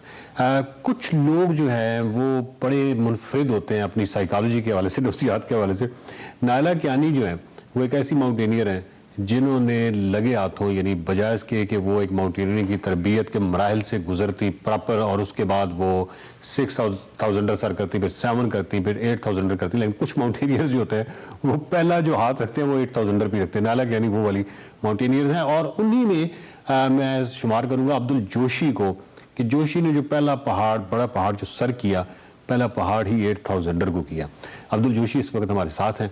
अब्दुल जोशी, ये जो आपको अचानक जोश आ गया, 8000 गई, तो ये क्या वजह थी कि आपने मुंतखब, यानी पहला पहाड़ ही 8000 मुंतखब किया कि मैंने इसको सर करना, और वो भी नेपाल में? असल में ये कि पाकिस्तान में इस तरह के मौके जो ना बहुत कम मिलते हैं और आपको पता है कि HAP ज़्यादा जाता है मेरे यहाँ से, और फिर लोग जो ना वो ज़्यादा उनको मतलब 8000 मतलब जो हमारे यूरोपियन वो आते हैं वो कहते हैं कि भाई हमारे जो HAP है वो कंसिडर नहीं करते हैं हमारे जो समिट्स, लेकिन माशाल्लाह हमारे पाकिस्तान में जो ना वो बेस्ट क्लाइंबर्स होते हैं। ठीक है। तो इसी तरह से एक दो मैंने 8000 पे अटेम्प्ट किया था, लेकिन समिट नहीं हुआ मेरा, क्योंकि एज ए HAP में गया था उनके साथ। तो क्योंकि उनके साथ फिर HAP मतलब हाई एल्टीट्यूड पोर्टर, तो उनके साथ फिर इस तरह के जो मौका बहुत कम मिलते हैं, तो उससे मैंने सोचा कि मैंने 8000 तो करना है, क्योंकि उससे पहले मैंने 6000 इस तरह के जो पीक्स और नए पासेस एक्सप्लोर किया टूरिज्म प्रमोट करने के लिए। मैं इससे आगे जाऊंगा, लेकिन मुझे एक सवाल ऐसा है जो कि मैं आप ही क्लियर कर सकते हो as a mountaineer. High altitude porter आपकी नज़र में, अब वो टेक्निकलिटीज़, रेगुलेशंस, सारी कवानीन क्या हैं उनको साइड पे रखते हुए, आपकी नज़र में जो बंदा समिट पे पहुंच गया, चाहे उसका डेजिग्नेशन कोई भी है, चाहे वो हाई एल्टीट्यूड पोर्टर के तौर पे गया है, आप समझते हैं कि उसको बराबरी का हक मिलना चाहिए, हाई एल्टीट्यूड पोर्टर है या वो एक्सपीडिशन में नॉर्मल मेंबर? जिस तरह अभी देखें नेपाल में जो शेरपाज हैं उनका नाम तो बहुत ही मतलब लोग लेते हैं कि भाई जो शेरपा है, तो इस तरह से पाकिस्तान की जो हाई एल्टीट्यूड पोर्टर्स हैं, मतलब इससे पहले जो क्लाइंबर्स आते थे फॉरेन कंट्रीज से वो टेक्निकल और मतलब प्रोफेशनल क्लाइंबर्स आते थे, अभी जो ना वो कमर्शियल हुआ है। तो हमारे जो पाकिस्तान के जो क्लाइंबर्स है वो उनके लिए रूट ओपन करता है, शेरपा उनके लिए रूट ओपन करता है, और सारा कुछ हमारे जो आईपोर्टर्स और नेपाली जो शेरपा ये करते हैं। तो मैं ये कहता हूँ कि जो कमर्शियल ग्रुप है उनसे मतलब हमारे जो पाकिस्तान के क्लाइंबर्स वो बेस्ट है।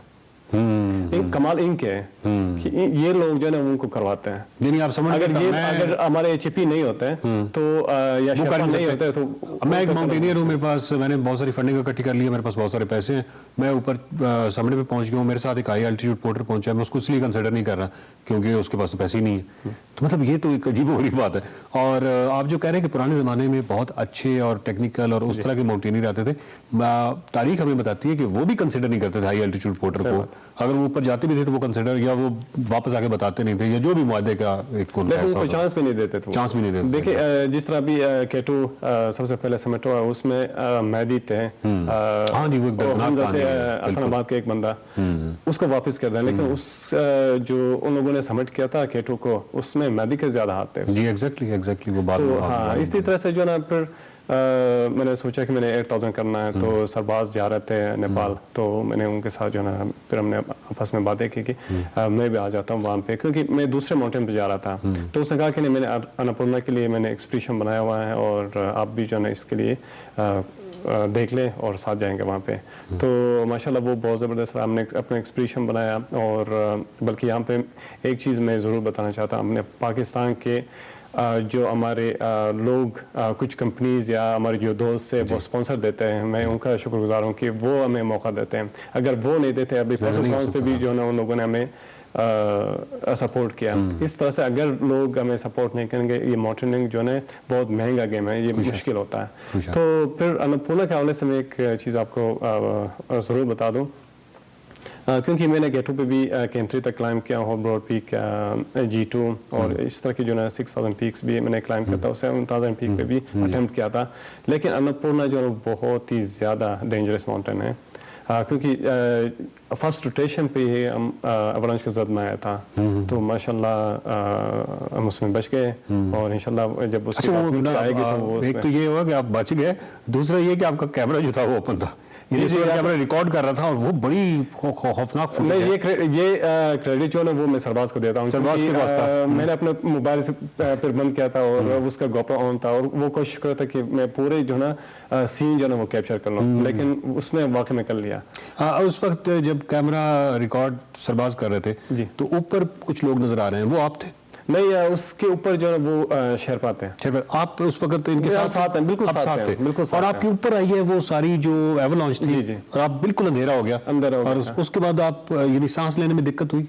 असल में ये होता कि हमारे पास जो है बफ होता है जो कि अच्छा फौरी तौर पे आपने वो फिर वो हमने फौरी तौर पे जो है हमने वो लिया, मेरा मास्क की तरह था ना, तो और आप लेट जाते हैं या क्या करते हैं फौरी तौर पे अगर इस तरह का कुछ? नहीं लेट नहीं जाते, क्योंकि वो फिर जो है पीछे हमारा बैक साइड पे वो रहता है ताकि जो है वो उसके हवा की जो प्रेशर है ना वो एकदम मुंह में नहीं लगता, तो इसलिए जो बैक साइड पे अपना आपको करते हैं ताकि वो जो उसकी जो प्रेशर है ना वो पीछे साइड से लगता है। तो उसके बाद जो उसकी कैंप 2 से कैंप 3 है वो बिल्कुल हैंगिंग ग्लेशियर्स हैं। अच्छा। और वो बहुत ही ज़्यादा ख़तरनाक है, लेकिन अल्लाह तो जो हैंगिंग ग्लेशियर्स हैं यानी आप ये कह रहे हैं बेसिकली कि कहीं वो 80-70 डिग्री पे हैं, इस तरह करके? जी तकरीबन 80 डिग्री पे। और दूसरे ये कि ऊपर जो है स्राक्स हैं, मतलब ये तो इस तरह की जो है टूटे हुए, मतलब वो गिरने वाला। तो जितनी इंक्लाइंड होता है ग्लेशियर तो उतनी उसमें मूवमेंट ज्यादा होती है, हर चीज टूट रही है और इस तरीके से, तो वो और ज्यादा खतरनाक होता है। बहुत ज्यादा खतरनाक, क्योंकि वहाँ पे फिर इस तरह की आवाजें भी नहीं निकालते हैं, उसकी गूंज जो ना वो उतनी गूंज से भी हो जाता है। जी।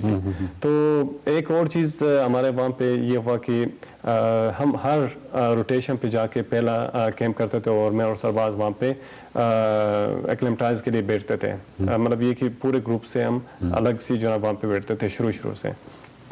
फिर जाके कैंप 4 भी जो हमने कहा कि एक्लेमेटाइज के लिए हम एक दिन आगे निकल गया था और वो लोग बाकी टीम जो है वो कैंप 3 में था। तो वहाँ पे भी ये सीन हुआ कि जब हमने कैंप 4 पे पहुँच के एक नेपाली थी हमारे साथ, तो हमने कैंप साइट बनाया क्योंकि वो बिल्कुल कोई 70 डिग्रीज पे था और ज़्यादा आइस थे उसमें। हमने कोशिश करने के बाद हमने कैंप साइट बनाया, कैंप की जगह बनाया कोई 2-2.5 घंटे के बाद। तो जब हमने कंप्लीट किया तो इतना में जो ना रॉक फॉल हुआ ऊपर से, तो काफ़ी रॉक फॉल हुआ और मैंने फिर मतलब एकदम मैंने कहा कि भाई आप लोगों ने देखना है रॉक को और फिर अपने आप को बचाना है। तो इतना में जो वो नज़दीक पहुंच के फिर मैंने आपको मतलब साइड पे लेट गया मैं, और वो रॉक जो है ना बस इतने से बच गए थे दोनों, उनके बिल्कुल सर के ऊपर से वो गुजर गए। तो अल्लाह ने रहम किया वहाँ पे। फिर हमने दोबारा अपने कैंप साइड जो ना कोई 50 मीटर राइट पे ले जाके फिर दोबारा से हमने कैंप की जगह बनाया, तब तक जो ना शाम हो गए। तो उसी कैंप 4 में हमने 3 रात गुजारे। अच्छा। जो डेड जोन का था वहाँ पे 3 रात हमने गुजारे। तो उसके बाद फिर हमने समिट पुश के लिए मतलब 14 तारीख को हमने समिट पुश पे जाना था, तो जाके फिर रोप हाँ ये मैं पूछना चाह रहा था कि आपकी इस एक्सपीडिशन का ही वो हिस्सा है कि आपके पास रोप्स कम हो गए? जी हमारे पास रोप कम हो गए क्योंकि उन लोगों ने हर एक जो कंपनीज होता है ना उनको बताया था कि आप लोगों ने मतलब अपना कैलकुलेट किया था कि इतना रोप जो है जाएगा समिट तक, तो दूसरे कंपनीज ने शायद नहीं लेकर आया या भूल गया, पता नहीं क्या हुआ। तो इन लोगों ने अपना रोप वहाँ पे किसी का, लेकिन वहाँ पे ख़त्म हो गया। इतना में चला वहाँ पे माशाल्लाह हेली जो ना वहाँ पे बहुत ज़्यादा काम करते हैं, तो हेली के ज़रिए वहाँ पे रोप ड्रॉप कर दिया। तो उस पर दोबारा हम वापस आ गए कैंप 4, फिर अगले दिन हमने जाके समिट कर लिया। इतना बता दीजिए कि आपकी नेक्स्ट एक्सपेडिशन आपके जेहन में तो होगी इस वक्त, कुछ ना कुछ तो चल रहा होगा। जी बस सिर्फ एक वन लाइनर दे दें, कौन सी अगली एक्सपेडिशन है? एक चीज़ मैं बता दूं आपको, जो मेरा नेक्स्ट प्रोजेक्ट है वो फिलहाल मैं अनाउंस नहीं कर सकता। नहीं ना करें, लेकिन जो मैं सोच रहा हूँ वो वर्ल्ड रिकॉर्ड है। अच्छा, लेकिन वो वर्ल्ड रिकॉर्ड है सोच रहा हूँ, और ये कि इंशाल्लाह हो सकता है कि मुझे सपोर्ट ना मिले या फिर हाँ ठीक है ना हो तो फिर 7,000 है, 8,000 है, उसमें 8,000 भी है और 7,000 भी है। Thank you very much Abdul यूश। Welcome back to Expresso. और प्रोग्राम में आगे बढ़ते हैं और पाकिस्तानी टैलेंट के हवाले से बात करते हैं, जिसका चर्चा अब दुनिया भर में होता हमें दिखाई देता है, चाहे वो क्रिकेट की फील्ड हो, मेडिकल की हो या साइंस की हो। लेकिन अब हम बात करें फिल्म इंडस्ट्री की। हर शोबे में पाकिस्तानी मुल्क का नाम रोशन करने के लिए बेहतरीन एम्बेसडर्स का किरदार अदा करें। आज हम आपकी मुलाकात एक ऐसे ही शख्स से करवाने वाले हैं जिन्होंने एक शॉर्ट फिल्म डायरेक्ट की है और इस फिल्म को 5 इंटरनेशनल अवार्ड्स मिल चुके हैं। शॉर्ट फिल्म प्रोहिबिटेड लाइफ के डायरेक्टर मलिक फजल रहमान हमारे साथ मौजूद। जी बिल्कुल, नाम से लगता है कि कोई बहुत बड़ी उम्र की शख्सियत है। इज यंग और ज़बरदस्त किस्म की एक शख्सियत भी है इनकी। As we just talk to him, welcome to the show Malik Fazal Rehman. कैसे हैं आप? ठीक ठाक हैं? Thank you, Ji. Thank you so much for inviting me. I'm good. All ours, Ji. Thank you very much. सबसे पहले तो फजल आप हमें अपनी फिल्म के बारे में बताइए। प्रोहिबिटेड लाइफ जो इसका टाइटल है वो बड़ा दिलचस्प टाइटल है। मतलब itself बहुत प्रोहिबिटेड है। मतलब इस क्या what is the logic behind this title of the film? Yeah, definitely. So I always wanted to venture in filmmaking. लेकिन मैं चाहता था कि मेरा जो फर्स्ट प्रोजेक्ट है वो एक इंस्पायरिंग मैसेज हो मेरी जो यूथ ऑडियंस है उनके लिए। काफी सालों से like for 2-3 years I was searching for a story but couldn't find one. And then in 2020 I went back to Pakistan and वहाँ मेरे एक childhood friend से मुलाकात हुई। And he was really actually indulged and he was trapped into this narcotics very badly.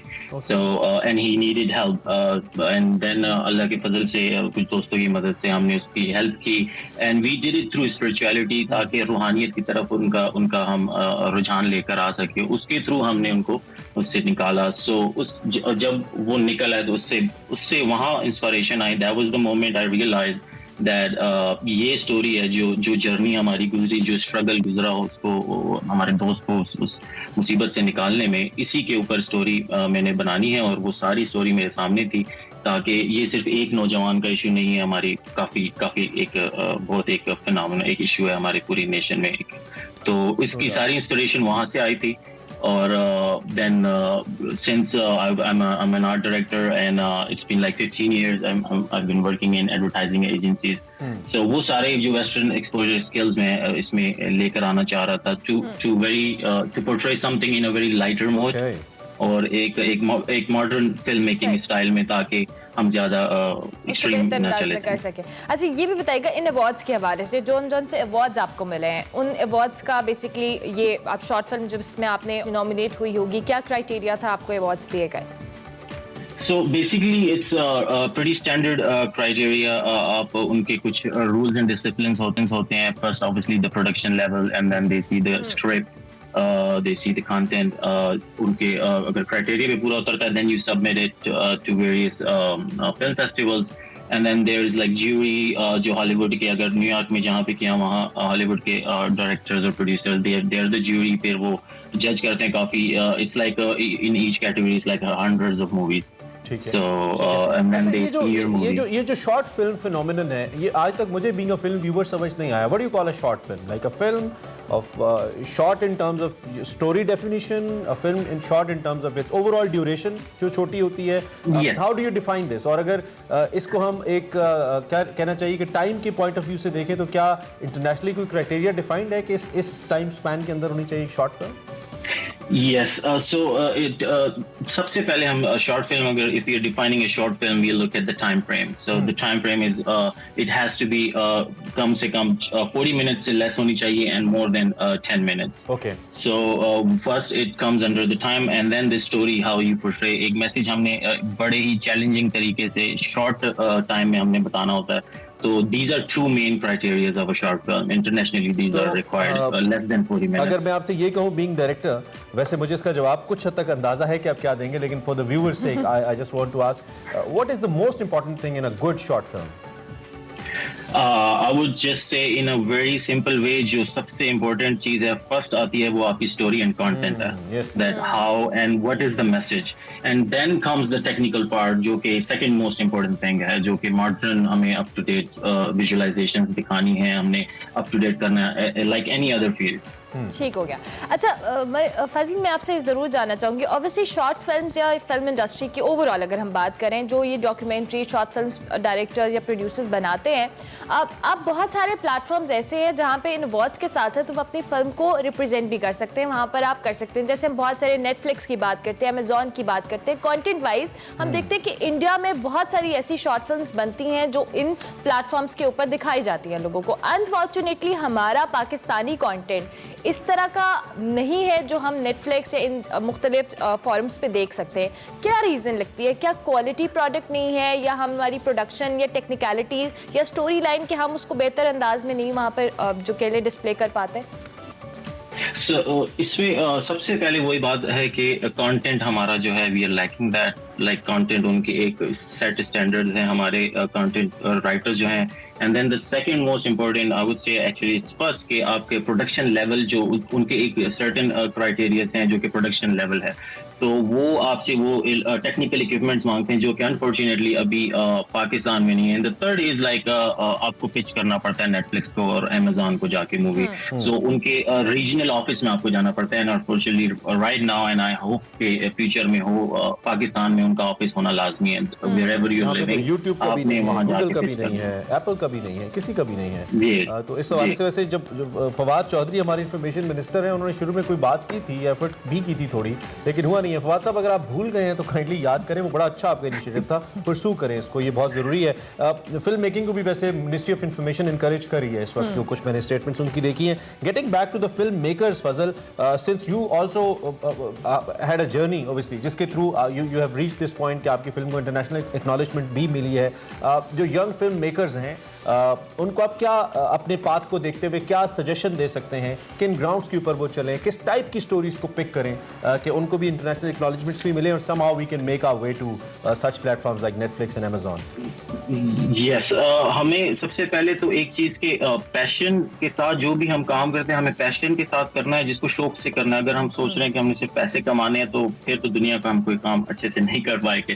तो the most important thing is passion and then the second comes consistency. आपने consistency दिखाने हैं, आप गिरोगे उठोगे और अपने स्किल्स जो है up to date world level पे आपने आप उसको डेवलप करना है। आपने नॉट जस्ट के अपने लोकल अपने डोमेस्टिक लेवल पे compete करना है। आजकल जो है nowadays it's so easy to get like modern filmmaking or any other field, online है, courses है, so that these are two most important thing, one passion and the other is consistency। बाकी अल्लाह पे भरोसा है और अल्लाह definitely मदद करता है आपकी। Thank you very much Malik Fazal Rahman, शुक्रिया and wish you very best of luck. हम कोशिश करेंगे कि आपकी स्टोरी को हम या शॉर्ट फिल्म को ज़रूर देखें और अपने देखने वालों से भी हम कहेंगे कि आप पाकिस्तानी टैलेंट को जो इंटरनेशनली रिकग्नाइज किया गया उसको जो कहने सपोर्ट करें। प्रोहिबिटेड लाइफ इन्होंने शॉर्ट फिल्म बनाई। अभी हम एक ब्रेक लेंगे, ब्रेक के बाद हाजिर होंगे। आप देखते रहिए एक्सप्रेस। प्रोग्राम के आखिरी हिस्से में आपको खुशामदीद कहेंगे। अब आपको बताएंगे कि अपने लिए तो हर कोई जीता है, लेकिन दूसरों की जान बचाने के लिए अपनी जान कुर्बान कर देने वाले का जो जज्बा होता है बहुत कम लोगों में होता है। हम बात करें एतजाज़ हसन ने, इन्होंने भी इसी जज्बे का मुजाहरा करते हुए 8 साल कबल जामे शहादत नोश किया। 6 जनवरी 2014 को हंगू में गवर्नमेंट हाई स्कूल इब्राहिम जई के 9वीं जमात के तालिब इल्म एतजाज़ हसन ने स्कूल के अंदर एक मशकूक शख्स को जाने से रोका तो खुदकुश हमलावर ने स्कूल के मरकजी गेट पर खुद को धमाके से उड़ा लिया। इस वाक़े में एतजाज़ ने अपनी जान तो कुर्बान कर दी, लेकिन स्कूल में मौजूद 400 से ज़ायद तालिब इल्मों की जान बचाई। एतजाज़ हसन को इसकी बहादुरी पर तमगा शुजात से भी नवाजा किया और जिस बहादुरी और जुर्रत की हम बात करें उसकी एक ऐसी आला मिसाल कायम की कि उसे तारीख में हमेशा याद रखा जाए। बज़ाहिर तो एक छोटा सा वाक़या है जो हो गया, लेकिन जो एतजाज़ ने कर दिया ये भुलाना शायद नस्लों के लिए भी मुमकिन नहीं होगा। एक और अहम शख्सियत की भी आज बरसी है, 9वीं बरसी है, उनका भी हम जिक्र कैसे भूल सकते हैं। हम काजी हुसैन अहमद साहब की बात कर रहे हैं, जमात इस्लामी के साबिक़ अमीर। 9वीं बरसी उनकी आज मनाई जा रही है। 1938 को ज़िला नौशहरा के गाँव ज़ियारत काका साहब में पैदा हुए। दौरान तालीम इस्लामी जमीयत तलबा पाकिस्तान में शामिल रहने के बाद काजी साहब 1970 में जमात इस्लामी के बाकायदा रुकन बने और 1978 में जमात इस्लामी पाकिस्तान के सेक्रेटरी जनरल बने और 1970 1987 में जमात इस्लामी के अमीर भी मुंतखब हुए और 22 साल तक जमात इस्लामी के अमीर रहे। आज उनकी नवी बरसी है, तो हम उनकी रूह के लिए भी साले सवाब की दुआ करते हैं। प्रोग्राम हमारा बिल्कुल इख्तितामी मराहिल में है और एंड पे जाते जाते मुस्कुराहटें बिखेरने वाले हमारी हमारी जनरेशन के जनरेशन से मिस्टर बीन का जिक्र हमने करना है, जिनका आज 67th बर्थडे मनाया जा रहा है। So happy birthday mister Bean, क्योंकि इनकी जो बर्थडे मुझे याद है कि मैंने बचपन में मिस्टर बीन बगैर कुछ बोले सिर्फ हरकतों से अगर आप हंस सकते थे वो सिर्फ यही। बिल्कुल, और कुछ अगर इनकी जिक्र करें तो मिस्टर बीन ने अपने फनी करियर का आगाज BBC रेडियो 3 की कॉमेडी सीरीज से किया और फिर कई सालों से जो है वो लोगों को हंसाए जा रहे हैं। And happy birthday mister Bean, keep making us smile. Okay, अब हम इजाजत लेंगे, कल मुलाकात होगी, तब तक के लिए अल्लाह हाफ़िज़।